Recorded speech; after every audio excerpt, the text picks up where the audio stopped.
When I started, I had kind of an idea of what I wanted to do to begin with. I think there's a lot of people that want to be an entrepreneur and they're just not sure what they want to do. What is up, everybody, and welcome back to the Abundant Journey podcast. As always, you're hanging out with Nick James and Nick Offenkamp, and we are so glad you are joining us today. We got an amazing guest lined up, but before that, Nick, I'm looking outside. We finally hit that point. We got some 80s in the weather. We are hanging out with some beautiful, beautiful blue skies, which is a rarity here. But how are you? We're not here to talk about the weather.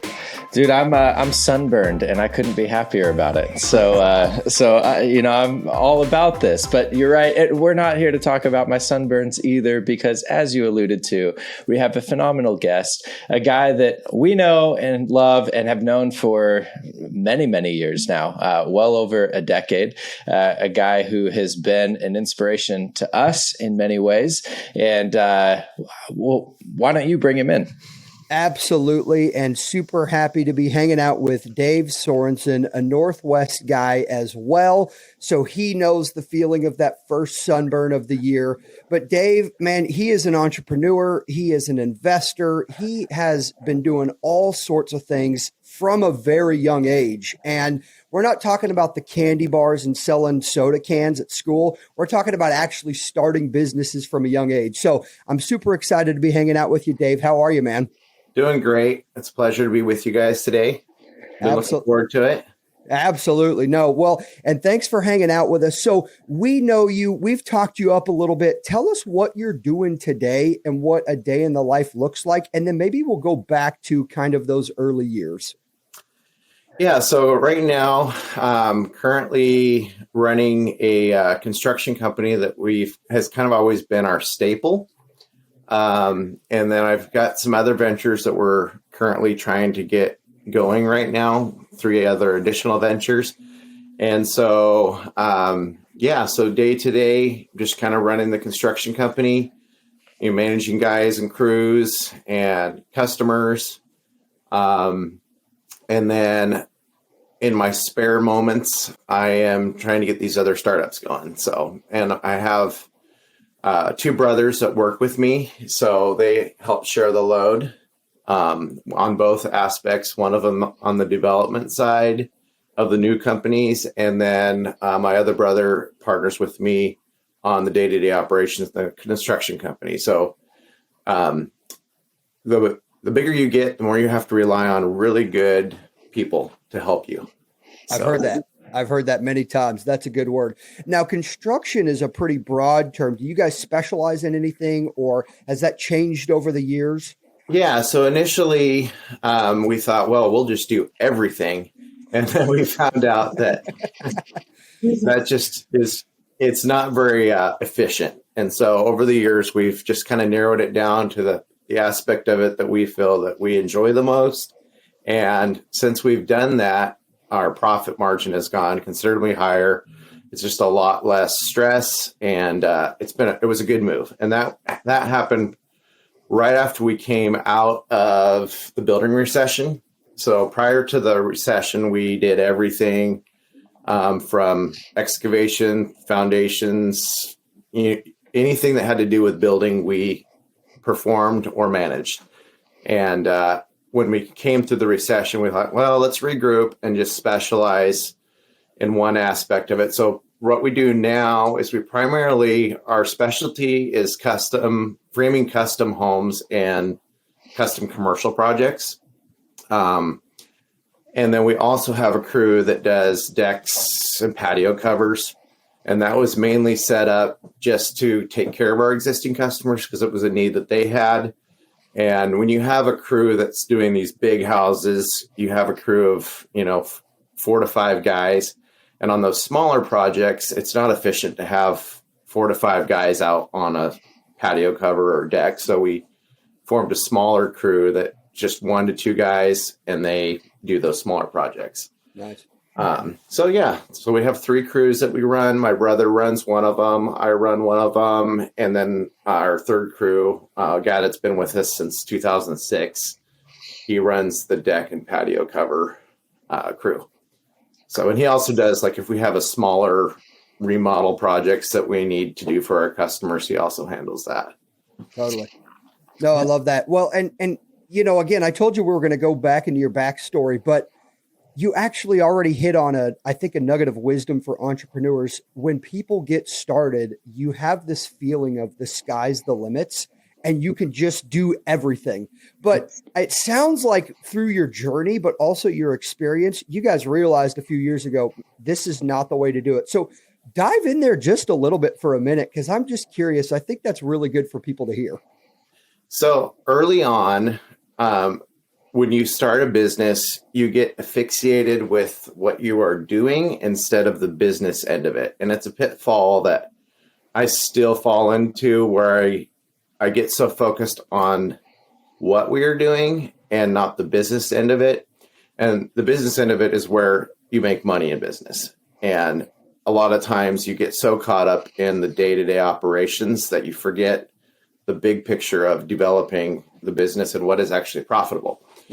So along with learning to specialize, I also learned that we needed to do a profit and loss every single month, and see where we're doing. Because a lot of times you just get so stuck in the weeds of the day-to-day operations that you forget to actually look at what your profit is. You're just trying to keep this thing afloat. And so with that, you start to, when you're doing that profit and loss every month, then you can start to see, okay, this is where we need to cut back on, this, what we need to specialize. This is where we're not making money. Anyway, so that, there's a lot of things that you can do, but it doesn't mean you should do. Mm-hmm. And so that's kind of how that morphed.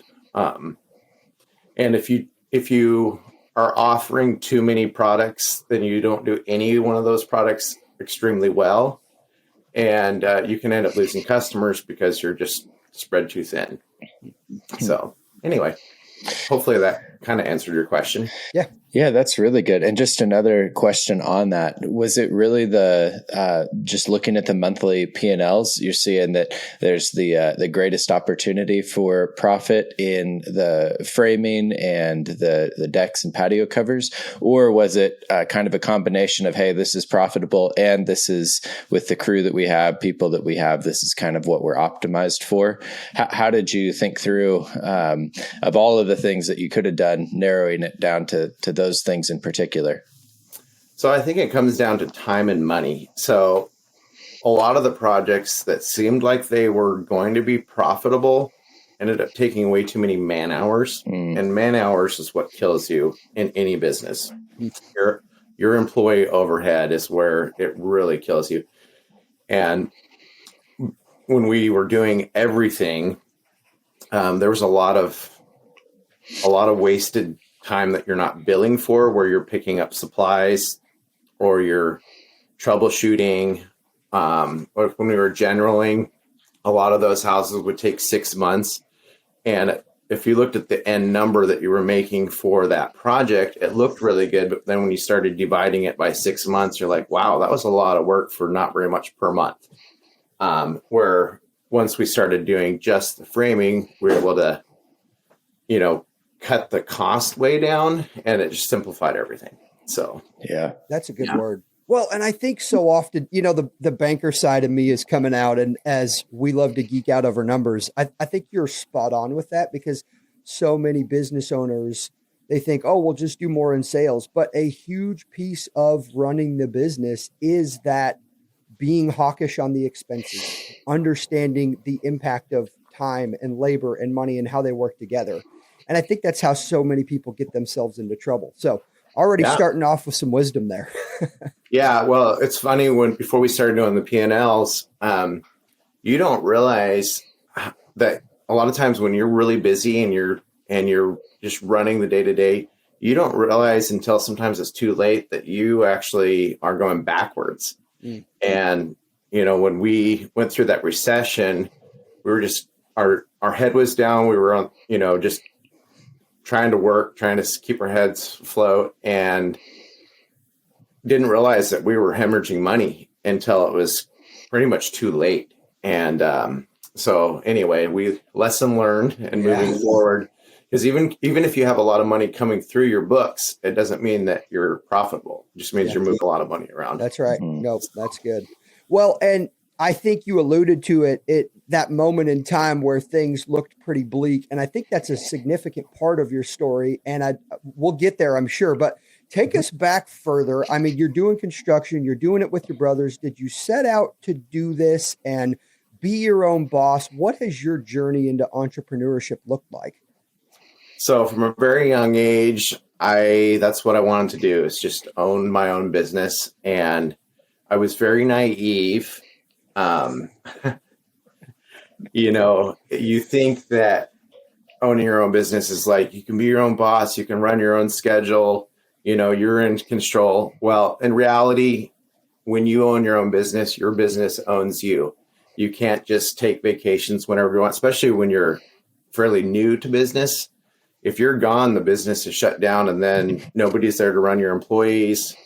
You're not making money. Once you get the business developed and it grows, then you have a little bit more freedom for things to run without you there, but it's still very difficult. And the second you take your eyes off of managing it, I've even seen really big successful businesses when the owner kind of just stepped away from the business, they really struggled, because your employees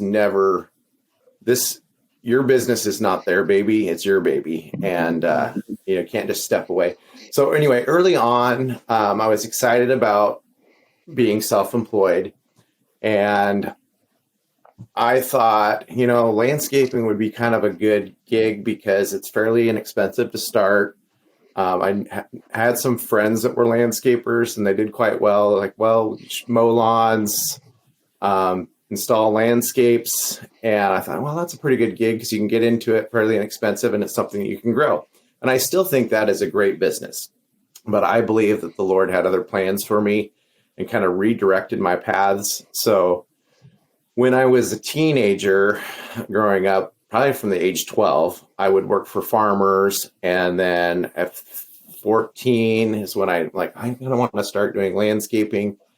And so I went to work for a landscaper, and I worked for him in the summers to kind of learn the business. And then probably when I was 16, 17, I was offered a job for a framing contractor. And he does what I do now, or did what I do now. And I just picked it up really fast. But still, I was like, I'm going to be a landscaper. I'm not going to be in construction. But this is, I can learn this skill, add this to the list of things that I know how to do. Picked it up really fast. By the end of the summer, I was kind of a lead guy on the crew because it just came really easy to me. So then I thought, okay, this is a good business as well. So when I start my business, I'm going to do landscaping and construction. So at 18, I started my first company, and we did landscaping and construction. But the only jobs that we got called on were all construction jobs. And so we never got called on any landscaping jobs. And I just look at that as God just kind of directing me that way. So the landscaping ended up falling off, and it's been construction ever since.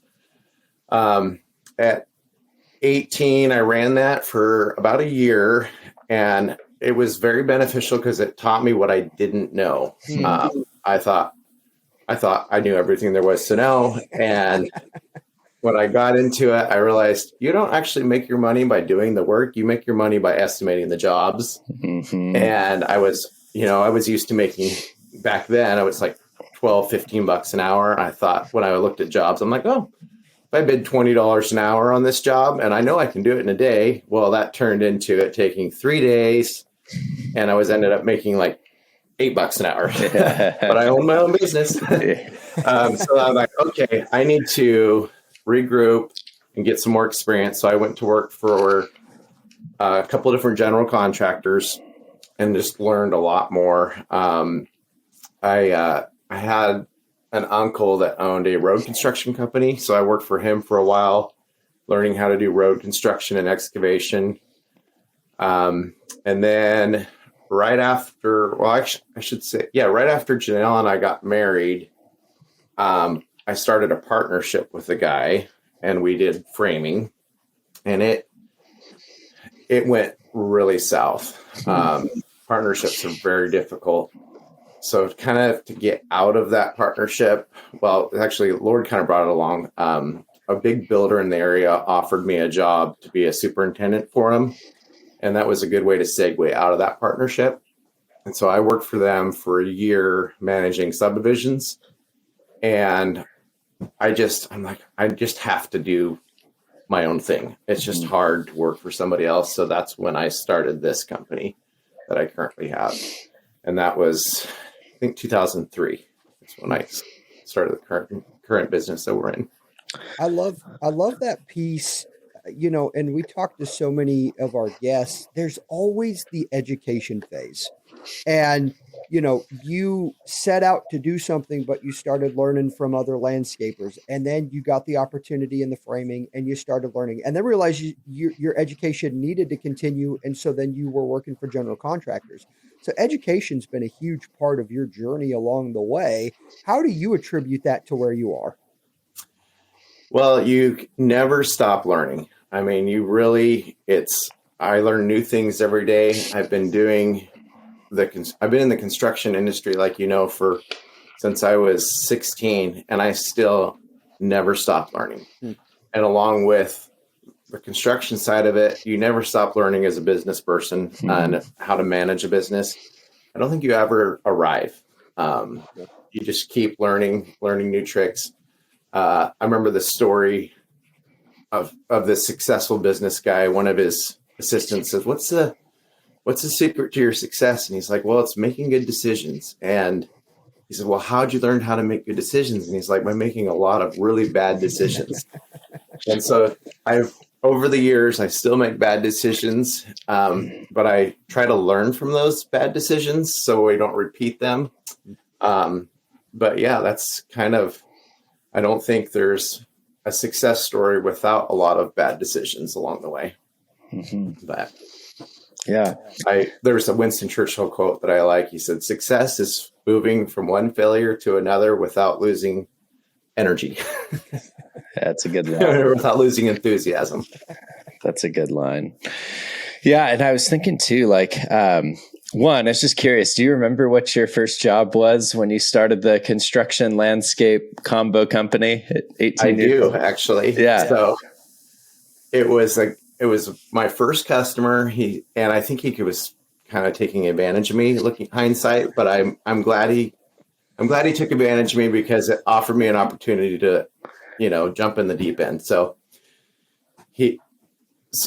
we did, when I worked for one of the general contractors, we did everything. So, and I would watch a lot of subs. And so I thought they make it look really easy. So it can't be rocket science. So he hired me, and my very first job, he said, I'd like you to pour the foundation on this building, do all the flat work, which is the hard surfaces like the floors and stuff.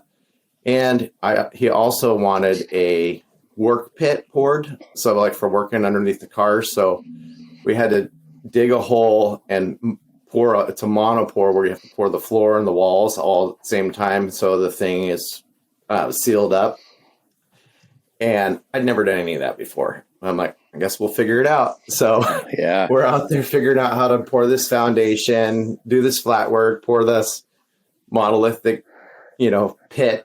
And he wanted to be able to put 2x6s in to cover the hole when they're not using it. So we had to form up exactly perfect to where they could put 2x6s over the hole. And we had, tools have come a long ways. Now you can get really nice laser levels, and we're doing all this stuff with string lines and 8-foot levels. And by God's grace, he was looking out for us. The project turned out good. So we had to pour the foundation, the flat work, the pit, and then frame the building. And yeah, I think that's all we did on that. But that was our first project. That's like a big boy first job. Oh my gosh. Was very and I still have this problem today. I was like, oh, we can figure it out, and it's helped a lot of times. And a lot of times it's been like, wow, I bit off more than I could chew. But by God's grace, we're always able to figure it out. Yeah. But anyway, Yeah. that was the first project. Still drive by it and look at it. Still standing. That's awesome. And then in making the transition from starting your own to then kind of realizing, okay, there's more that I should learn, more experience that I should get, and then going to work for somebody else. What did that relationship look like with that employer? I mean, did you let them know that, hey, I'm wanting to do my own thing and I need to get more experience and learn? Was that more of like a mentorship thing, or were you? I was very transparent with them. I said, this is what I want to do, and I feel like I can learn from you. And everybody has been so gracious over the years, helping. Still to this day, even though the business is more successful now, I still have men in my life that are further on down the road in business in their careers, they're pretty much in the retirement ages, and they're still to this day super helpful for gleaning wisdom. And like I said, you never stop learning. Yep. And I'm still learning from those guys, and you can never be too proud to learn new things from people. And things are always changing too. Technology is changing. Everything in our life changes. We have to change with it, or we're kind of left behind. So. Yeah. Well, and I think that speaks to the abundance mindset of certainly for the employer that you found at, 19, 20 years old, whenever that was, for you to share what your ultimate goals were, and for them to see that as something that they could embrace and wanted to help you in your journey, as opposed to being really defensive. And I've found that to be true for a lot of business owners, that young aspiring entrepreneurs, if they're candid about what their goals are, there's a lot of other business owners that are really happy to take them under their wing and to share with them. And so, perhaps you could speak even a bit more specifically to just what the role of mentorship has looked like, how you've gone about forming those kinds of relationships with people that have been able to help you along the way in business, and maybe make that direct advice as well to others who are kind of in that 18 to 22-year-old spot. They've got a vision for a business, but just not all of the know-how of the ins and outs, and they're looking to find mentors. How would you suggest they go about that? Well, how I did it is I would see some companies that were successful, and I just go talk to them and say, hey, this is what I'm trying to do. I can see that you've been successful with it. And are you willing to share with me? I can bounce stuff off you. And are you willing to share with me pitfalls, what to look for? And all of them have been 100% helpful with that. And so that's my only advice, would be able to find somebody or a company that you're interested in and talk to somebody that's been doing it. And also, just because somebody's doing something doesn't always make them a good mentor, and it doesn't always mean they're doing it correctly. So, and that's something I've learned. I've got probably some bad advice over the years too. And that's part of learning, learning who to get advice from. And that just comes with time. Wisdom comes from making some bad decisions and learning from them. And then it's kind of organic. It's not really something that you're like, okay, this is the 5-step way to find a mentor. Yeah. It kind of just happens. I believe in all of this stuff, because I'm a believer that God brings those people into your life when you need them. Totally. And you don't just sit down and find all their secrets and plug it in and then it all works. It happens over time. I'll still hey, I'll call them up and I'm like, hey, I just have this quick question. So it's kind of an ongoing thing. And a lot of times you don't know what questions to ask until you are faced with those questions. And then there has been times that I've sought advice and they have something that I wanted to do. And they're like, dude, don't do it. It's not a good idea. We've tried it before. And I'm like, well, I think I'm going to try it anyway. And so sometimes you have to learn the hard way. Even if somebody says, hey, don't do this, I've done it before and it doesn't work. I've gone ahead and done it. And then I can see why they said don't do it. If I was smart, I would have just taken their advice and not done it. And a lot of times I have, and a lot of times I haven't, and regretted it. Last year, actually about 2 years ago now, because I did when I was younger, I went to work for that company that did excavating and road construction. So I always thought, oh man, it'd be so cool to have dump trucks and excavators and all the big boy toys. And so I really want to start an excavation company because I know guys that do it, and it seems like they're really successful. And so I talked to some different guys that are doing it, and they're like, yeah, I don't think it's a good idea. It's not all that it's cracked up to being. And I thought, well, they're just telling me that because they don't want me to get into it. Well, so I jumped in with both feet. We bought all these dump trucks and started this excavation company, and it was a nightmare. In a way, I don't regret it because I always would have been wondering if I should have done it. But that's one example of seeking advice and not really listening. So yeah, it was not a profitable venture at all. Got it out of my system, moving on with that. But anyway, so you'll have things like that happen over time. Well, and Dave, I want to camp there for just a second and go a little bit deeper, because I'm one of those people who really appreciates input from folks who've done it and done it well. But I also have recognized we're in a day and age where everybody has an opinion, and maybe it's always been that way, but everybody's got an opinion on what you should and shouldn't do. What's the best path? What's worked for them? How do you really, how do you not get paralyzed? You know, you really, it sounds like made your peace with this decision because you wanted to try it and you failed and you learned through that. Mm-hmm. And you didn't want to be on this side of the fence saying, well, hey, I would have wondered if I ever tried it, you know, but how do you balance that between, well, this person says no and this person says yes, but you still have to be the one to make the decision? Boy, I don't know. I had multiple people tell me that wasn't a good decision, but where I struggled was they're saying it's not a good decision, but that's what they're doing for their living. Mm. And so that's the part that I was like, well, you know, I respect these guys, I respect their advice, but they're telling me don't do something that they are currently doing. And so sometimes you just have to jump out there and find out for yourself. I would say it wasn't a success. I think I could have forced it into working, but like I said, with doing the profit and losses every month, I looked at those profit and losses while we were doing the construction, road construction, excavating.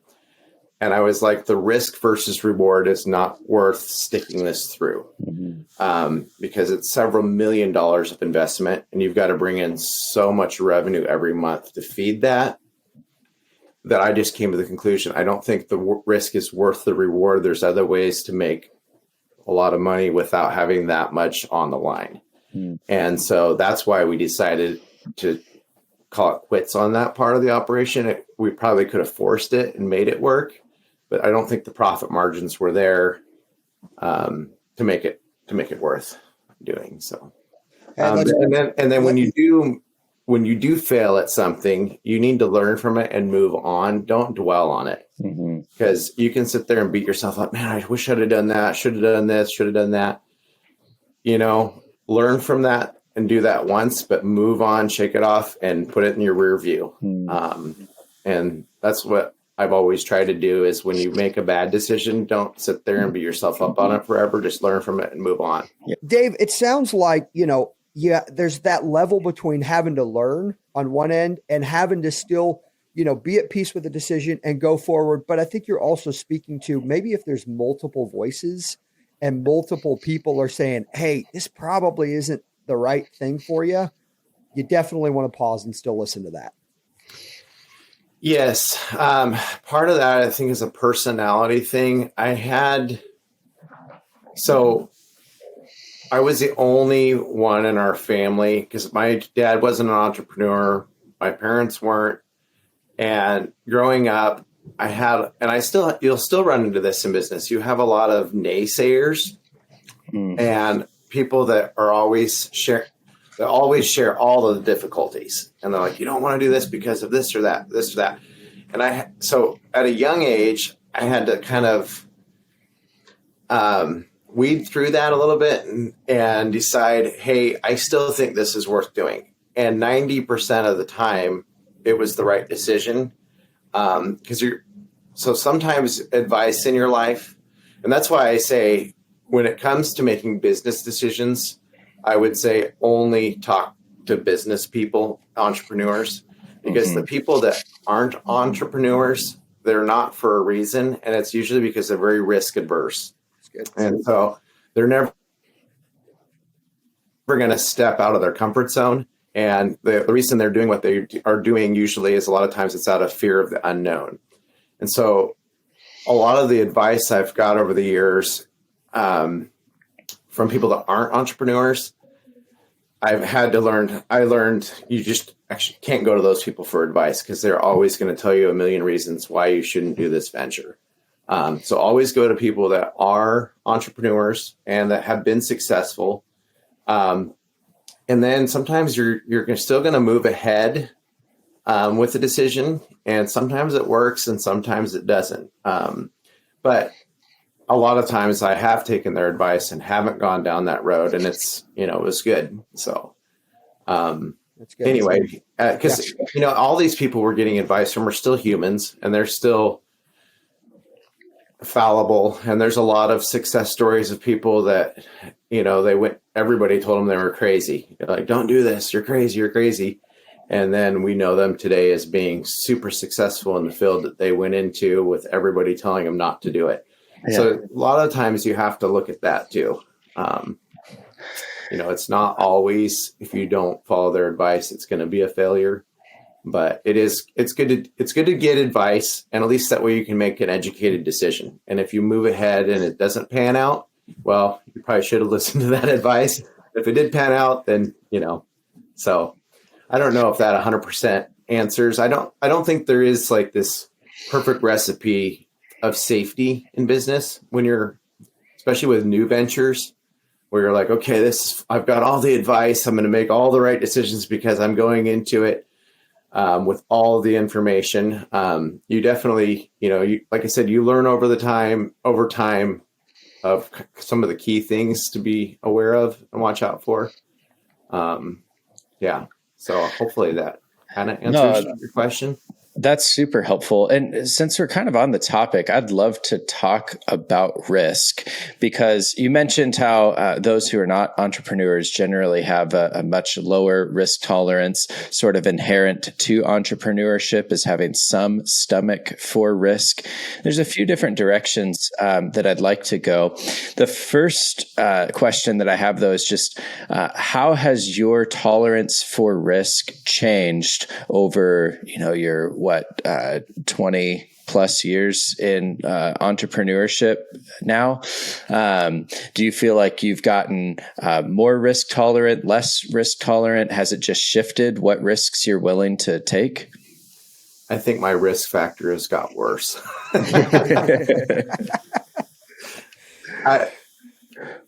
I don't. So this is kind of a difficult question, because I've never, in all of these business ventures, I haven't done them solely for the purpose of making money. It's a lot of times it's been the challenge of it. Mm-hmm. And obviously you don't want just challenges, you need to have some reward for it. But I guess I've always gone into everything worst case scenario, I lose everything and you start over. And I'm okay with that. I'm still okay with that today. A lot of people aren't okay with that. Sure. Because it's, at the end of the day, it's just stuff. And you can always rebuild. You don't want to be foolish and just jump into everything and be like, well, if it fails, we'll start over.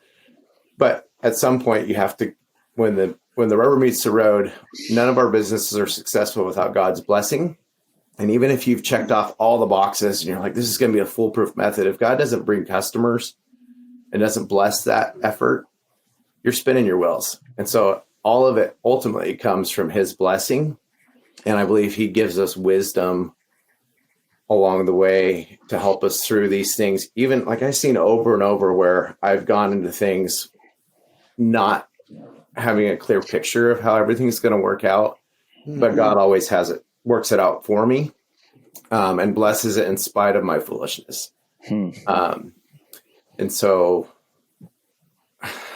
that's how I look at risk is, it's God that's got to bless this stuff. We don't want to be foolish, but we can't get caught up in the what ifs and if the sky falls, or because you will always be able to talk yourself out of any venture if you start looking at all the risks involved, because there's risk in every venture that you do. There's risk in even what people don't realize, even if they have what they believe is a secure job, there's nothing secure. If the business they're working for folds, they're on the street, or they're looking for another job.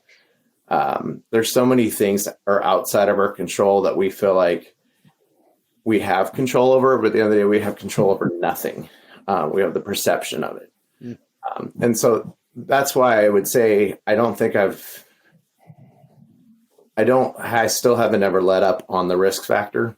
I think the risks just get bigger. There's more, the pot gets bigger. So, Sure. So for me anyway, I wouldn't say that my risk tolerance has gone down. If anything, it's just gone up. Yeah. Are there ways that you've learned to hedge against risk? And I'm thinking now of, when you know that you're like when you're stepping out into one of those ventures where perhaps some of the people that you've talked to have said, hey, we've tried this, it hasn't worked. And you're seeing, maybe an X factor, an opportunity, something that you're bringing to it that maybe they didn't have. But are there still ways that you try to hedge or mitigate risk that you want to speak to? Yeah, I would say there's some just common sense stuff, along with when you run your profit and loss every month, you know what your monthly expenses are. And so it's good to have a reserve. So a reserve fund to help mitigate some of that.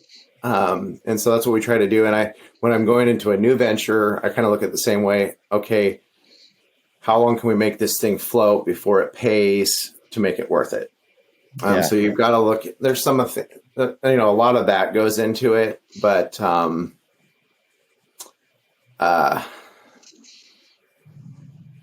anyway, I kind of lost my train of thought with the question. Can you just repeat that last part of that question?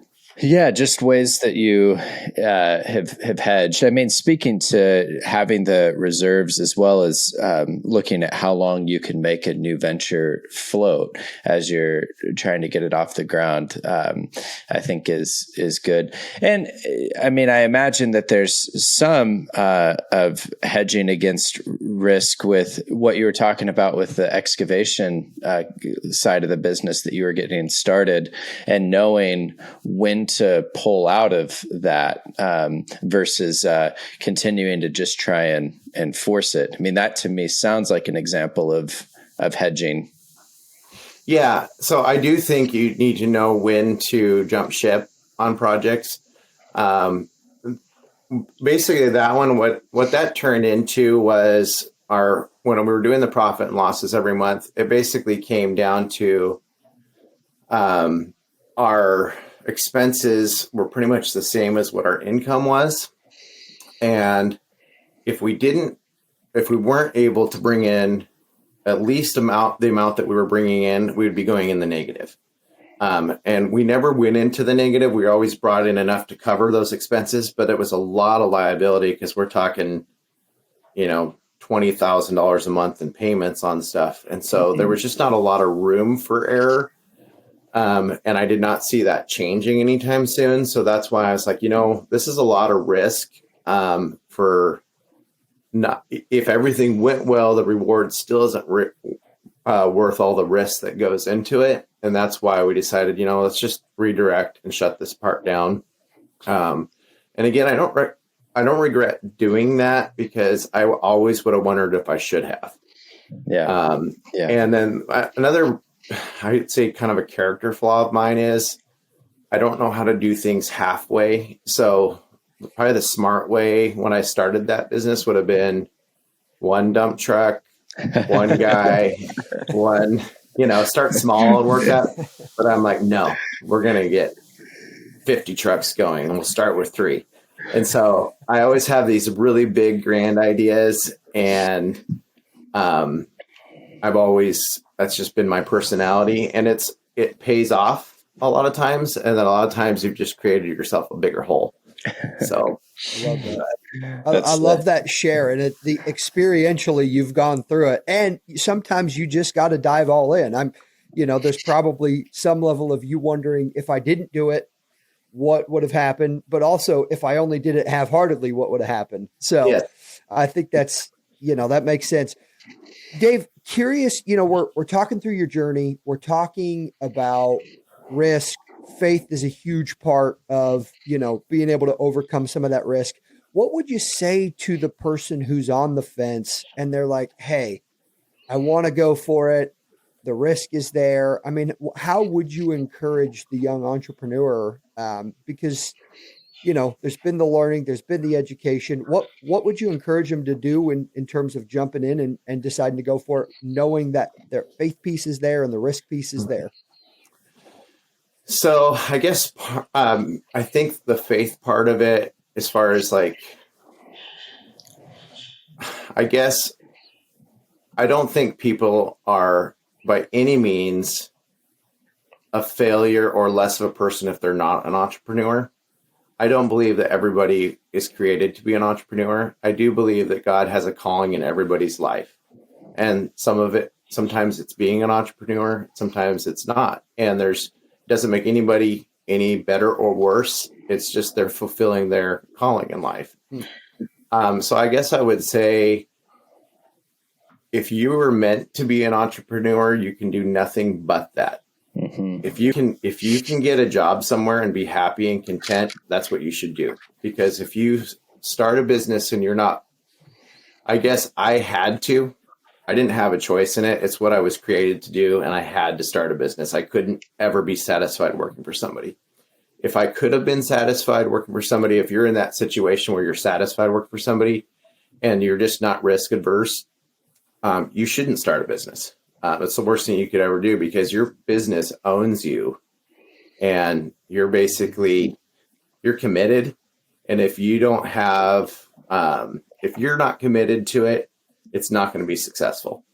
And my whole family has had to sacrifice for my entrepreneurship. Because when you own a business, you're thinking about it 24/7. You go to bed thinking about it. You dream about it. You wake up thinking about it.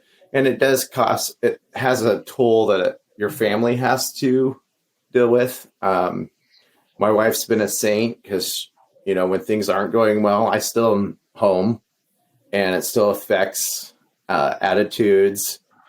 There's been a lot of vacations that we haven't been able to do because I've had to deal with stuff on the business, or there's been vacations that we've done and I still have to manage the business while we're on vacation. It doesn't stop just because I'm in Hawaii or something. I'm still dealing with phone calls. And so that's a sacrifice that the whole family has to make, even though it's my dream. It's a sacrifice for everybody involved. Yeah. And like I said, I do it because that's what I have to do. It's my calling in life. And when I say that, I don't want you to feel like I'm a slave, but in one aspect, I don't have a choice. That's what I'm supposed to do. And it's what I want to do because it's the way God created me. So when somebody comes along and they're on the fence about starting a business, that's what I would tell them is, do not do it unless that's all you can do. If you're just wired that you're like, hey, I've got to do this. If their motivation is like, hey, I want to own my own business because I want to get rich. That's not always the best motivation, because you need to be able to go into business realizing I may be dirt poor after this. I may lose everything and be okay with that. And that's the part of, if you have that mindset going into it, I think you have a better chance of being successful because you don't run your business out of fear of losing. And you're able to make decisions not based on fear. Fear is crippling, whether it's business, any part of life, whether it's parenting, anything in life. I think fear a lot of times controls people. and their decisions. And so if you're a fearful person, definitely don't want to get in business. So, yeah. It's good. Yeah, I love that perspective. I mean, there's so much in there. It's sobering advice because it runs contrary to so many of the trending videos on TikTok and social media that paint this glamorous picture of life as an entrepreneur, where you've got all the time in the world and money coming out of your ears, and you can't fit it all in your Lamborghini. And so it's of course, in the video shot here, it's hard for us to see your Lamborghini out in the driveway, but no, I have it. It's at my house in Paris. That's right. I haven't brought it over for the summer over here yet. So I appreciate just the sobriety of, hey, really count the cost of what it is that you're getting into, and because of your emphasis on family, I would love for you to speak to a lot of our listeners are kind of in those startup phases of their businesses as well, and they feel how demanding it is. I feel that, my goodness, as I've been starting my real estate business, and it can be all consuming, where it's like, okay, I'm home, I'm at the dinner table, but my mind is on a deal that's blowing up, or the phone call that I got right before dinner that I can't stop thinking about. What are some habits that you've cultivated, things that you've done to just help with being able to shut off from all of the demands of being a business owner? So what I've done is I kind of create a list every day. Some people write it down. I just always do it in my head. I have a list of things that I want to accomplish that day. And when that list is finished, there's still more that can be done, but my list is complete for the day. And then I shut it all off, shut it down, turn off the phone. There's sometimes stuff, and that's in a perfect world, but generally every night, as soon as I have dinner, I try to just shut off everything for the evening. It doesn't always work, but 90% of the time I'm done for the evening, and it's family time from that point on. And then on the weekends, Saturday morning, I'll usually get up early while everybody's asleep, and I'll do some office work. And then by the time everybody's up, the rest of Saturday and Sunday, that's family time. Cool. And you just, over time, you kind of learn to, it's hard with, if you're in real estate, the weekends are probably one of your busier times. So you're kind of have to you can still do the same thing, but you might have to rework the schedule where you're like, hey, Mondays are that day or whatever. So you do have to set aside time that's family time, and just try to learn to shut stuff off. It's still in the back of your mind. You're still thinking about it, but you're actually not doing it. So I do think it's important to have basically set a time that you're done for the day. And sometimes I don't complete the list, and that's just the list. It just moves over to the next day. And there's sometimes that you just don't have a choice. You're just going to have to finish what you're doing, and you have a late night. But I just try to limit that and have as much of a finished time as possible every day. Yeah. So, and on the weekends.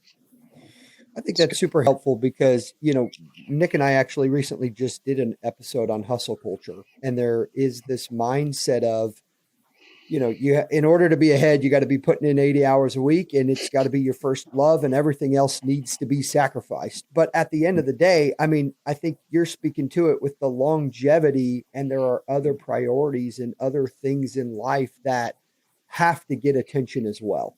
And so you're talking about the cost, you're talking about weighing, my mind goes to, we're talking a little bit social media and some of that. What is some other expert advice that you've heard floating out there in terms of being an entrepreneur that you're like, yeah, no, that's just bogus advice? Well, I honestly don't listen to a lot of business stuff. I usually just kind of have my head down. And the little bit of business advice that I get is usually from other colleagues. So I'm not really, it's probably also when I was born, social media wasn't a real thing, and I didn't grow up with it. And so I am kind of, I don't actually, I'm not on any social media platforms. I don't go on YouTube. So I probably could learn from stuff, but I don't listen to any of that stuff. Sure. And I do know there's a lot of stuff out there that people are putting out there for basically getting rich quick and having a life of ease. And I do think there's probably some of that that's true, but it's usually for the person that's selling it, not the people that are buying it. And if it sounds too good to be true, it's probably too good to be true. And I've fallen for some of that over the years where, you'll hear something, hey, there's tons of money in this and very little effort. But some of that stuff is short-lived. And if it's that easy, then everybody would be doing it, and then there wouldn't be any profit in it. So I think even in those statements, like those are the age-old wisdoms, but I think with as much noise as is out there today, we still need to hear them often, if it's too good to be true. And, there's no get rich quick scheme unless you're the one selling the plan for it. So, right. No, absolutely. Well, if you were getting started today, somebody wanting to jump in, where would you start? And maybe kind of the secret sauce to getting going on your journey. So when I started, I had kind of an idea of what I wanted to do to begin with. I think there's a lot of people that want to be an entrepreneur and they're just not sure what they want to do. So in a way, that's kind of nice because you have a clean slate. You can look at all the opportunities out there and make a decision from there.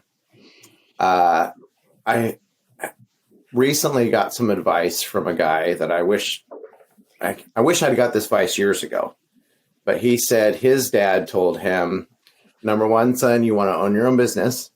And number two, you want to do it with as fewest amount of employees as possible.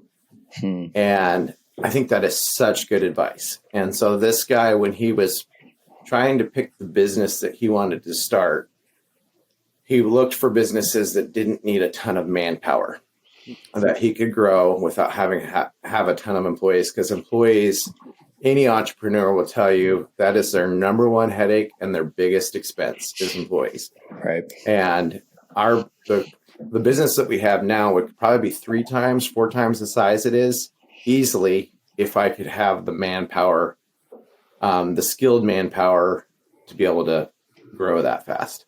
Right. And we've always wanted to have pride in our work and, do a really good job for our customers. And if I just hired and threw bodies at it, our quality would go way downhill. We'd have unhappy customers. And so the only thing that's holding us back from growing further in that company is the manpower factor. So all of the new startups that I'm currently working on starting, all of them have very little to no manpower. And so that's kind of, if you're looking at starting a business and not sure what, that would be one of the key factors I would look at is how much manpower am I going to need for this? And if I do need manpower, how much of that manpower needs to be skilled labor and how much of it can just be plug and play? Because if there's nothing wrong with having a fair amount of employees as long as they don't need to have a high skill set. Yeah. Because that's once you start, employees are already hard, but once you have to have employees that have a skill set, that just makes it even harder. Yeah, and can be crippling, I imagine, when those folks unexpectedly leave or just you've got projects that depend on that skilled labor. And none of your employees care about your business like you do. Right. For them, it's just the job. And, a lot of times, whether I'm not feeling 100%, I still have to show up to work with employees. Like, I'm not feeling 100%. I think I'm just going to call in sick today. Because it's not their baby. And so anyway, if you're looking to start something, if you can avoid a lot of employees, I think that'd be a good place to start. Yeah. Yeah, no, that's really good advice, and just having a vision for your journey as well. One of the things that I was thinking about, though, going back a little bit to the no get rich quick schemes, or be at least highly skeptical of those.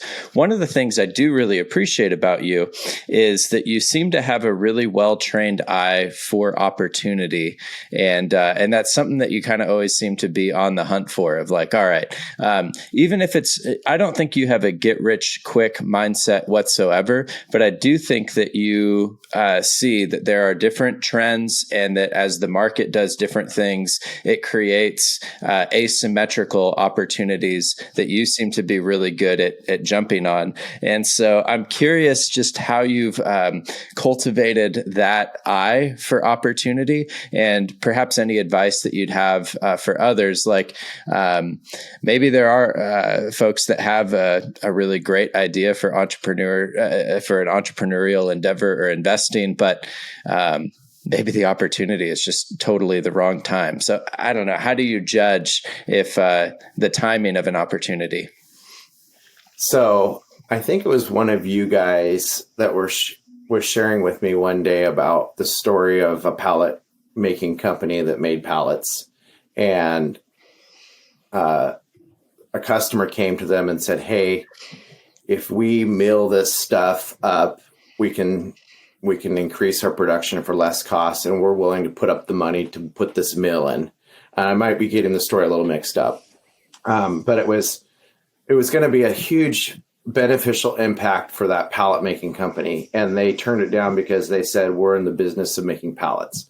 And I remember saying, you should be in the business of making money and growing your business, and that should be your number one focus. So I am never married to what I'm doing. I'm married to successful businesses. And if over time you learn to kind of spot an opportunity and jump on it because it just makes sense. I mean, it might be a low impact employee thing. It could be, I mean, a lot of them are just no brainers that you can just totally jump on.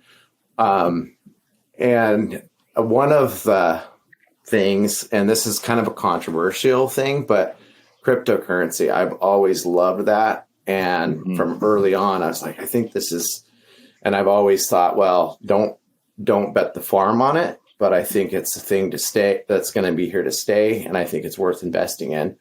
And since then, this was when I started getting into it, it's like Bitcoin was like at $3,500.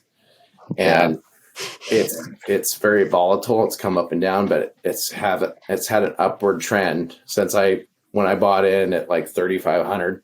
It went up to 20 grand, then came down to 5, and then it never went below 5, and then it jumped up, and it keeps hitting another floor. Then the floor is higher than it's never been at 35 again. Somewhere when I started. So that's another thing that's like may seem like a get rich quick scheme, but you can see how it's performed, and we have a lot of data on it. So that's not at all related to what I'm doing, but I think it's a good thing to be in, to be diversified.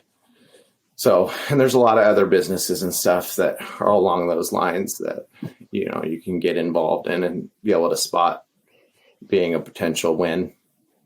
So, and I wasn't so bullish on it that I'm like, let's bet the farm on it. But it is something I think it's one of those things that I saw as being a pretty good potential of making money. Especially in the last couple months. Yeah. Well, that's when you want it. When everybody's buying, that's when you want to just wait for it to correct a little bit. Because I've noticed, when it does well, everybody's buying it. And then some news comes out and people panic and it causes it to crash. And when it's very volatile, so when it crashes, that's when you want to buy. So. Yeah, exactly. Because you kind of see a trend. But Dave, man, this has been awesome. I think you just continue to show us what the real picture of entrepreneurship looks like, as much as all the wisdom. So I want to land the plane with the same way we always do with our guest, and that's our gold nugget round of questions. So I got 4 questions for you here. I'm excited to hear what you got to say. So the first one is, we talk a lot about the 5 F's at Abundant Journey, which is family, faith, fitness, finance, and future. And they all really work together. But tell us one of those you're really focused on this year and how you're working on getting better and growing. So I would have to say those are all things that I'm always trying to work on. I would say probably right now would be like the fitness part of it. Trying to be more disciplined with. I love food and just trying to be more disciplined with quantity and eating healthier more often, and the stuff I like, not eating as much and as often. But the faith and family part of it is always a super huge priority. But I would have to say probably right now is the fitness part of it. And of course, fitness pizza in my mouth. Well, and we're walking into summertime, and I've been over there when you grill some really good meat. So I get it. No, that's a good one. Next one here. What's a quote from a book or mentor that stuck with you along your journey? So I remember when I was a teenager, I was like 14, and I would go, I would be dropped off every Friday at my dentist's office. My dentist, his personal house. I would take care of his lawn for him. And rain or shine, every Friday I would go there.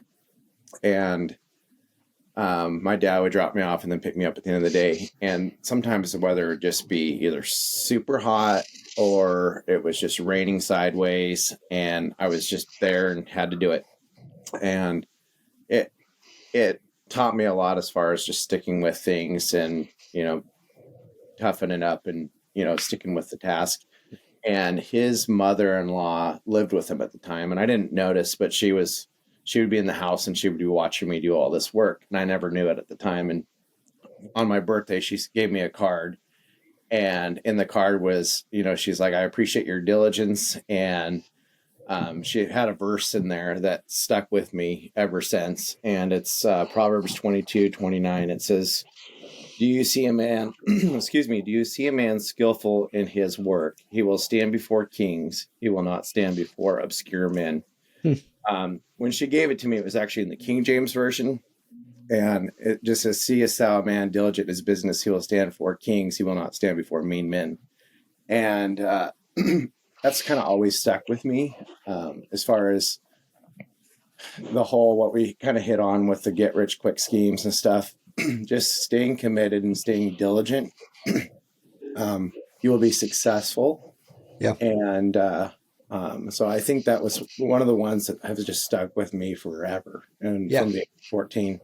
That's awesome. Well, and it was on your first job site, which is awesome. Yeah, so exactly. No, that's fantastic. Next one here. What's a dream or goal that you have that you've not been able to accomplish yet? Ooh. You know what? What's weird is I've never had an arrival destination of like, okay, once I hit this milestone, I've achieved my goal. I've had I have many ones every week, many ones every year, every month. But as far as like an end all, like, hey, I've arrived, I don't really have one. I guess a broad one would just be that I can have something to leave for my family, a legacy, and that I would be able to train up my children to love the Lord and to be able to pass businesses and generational wealth to them and teach them how to manage that. I guess that would probably be the number one goal out there, would be to just build a legacy for my family. But also keeping in mind that that's, not the beginning and end all. So. Totally. Well, and you kind of just combined our last two nugget questions there. One with the dream, but two, the last question I normally ask is, at the end of your life, what do you hope you'll be remembered for? And maybe you answered it. Maybe you got something else to add to it. I guess probably the biggest thing is that I love the Lord and that I was kind to people. And I think that's huge. And there's a lot of successful businessmen that aren't kind and that are kind of rude to people. And I think you should be able to be kind to everybody and there's this saying that's, treat a sign of character is how you treat somebody that can do nothing for you. And whether you're talking to a homeless person on the street or a successful business person, you treat them both the same.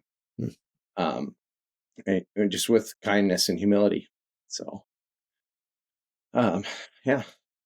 That's great, man. Well, you've shown us incredible kindness in spending the hour and a half or so here sharing your story, your insights, sharing with our listeners. So very, very grateful for you. This has just been awesome. Such an excellent interview. For anybody who wants to learn more about your construction company, about what you're doing, I know you're not a big social media guy, but do you have a website or things something like that we could send listeners to if they want to see more? I don't. I know that's terrible. So, we've always operated our business on just word of mouth. And Cool. the reason it's not that I'm adverse to advertising, it's that we can't handle the work that if we, like I said, I'm limited by our help. And so that's why we're starting businesses that will have websites because we will be able to manage the growth of them. I do not advertise because I just frankly can't handle the onslaught of business that would generate. Yeah. I know that sounds weird. That's a great problem to have. Wonderful problem to have. Yeah. Spending all my time answering and bidding jobs that we couldn't even handle. So that's why I don't have a website, is I try to kind of fly under the radar. We've just built it by word of mouth, and we've just, by, Lord blessing it, we've always just been super busy. But the new businesses will have a website once they're up, they're up and running. Well, once those are up and running, send me those. We'll get those included in the show notes. But as of right now, you are the envy of every entrepreneur ever to not have to have a website, much less social media to maintain. I wish that was my problem. So, no, man, this is just so great. I'm very, very grateful for you. Wish you all the best. I know we didn't get into the new endeavors that you're launching, which just means we're going to have you back on. Yeah, and I'm trying to keep those under wraps right now anyway. So it's just as well. So perfect. Well, we'll do a follow-up, but man, Dave, so grateful for you, for your thoughtfulness here. And listeners, thank you for coming along. Do be sure to check out abundantjourney.net. Follow us on social media. All of the episodes are now on YouTube as well. And so that's a great way to engage. Make sure that you subscribe to the show there so that more people can hear Dave's story and stories of those like him. Everybody, thanks. Yeah, thank you. And thanks for coming along, Dave. Listeners, thanks for hanging out with us. We'll be back next time.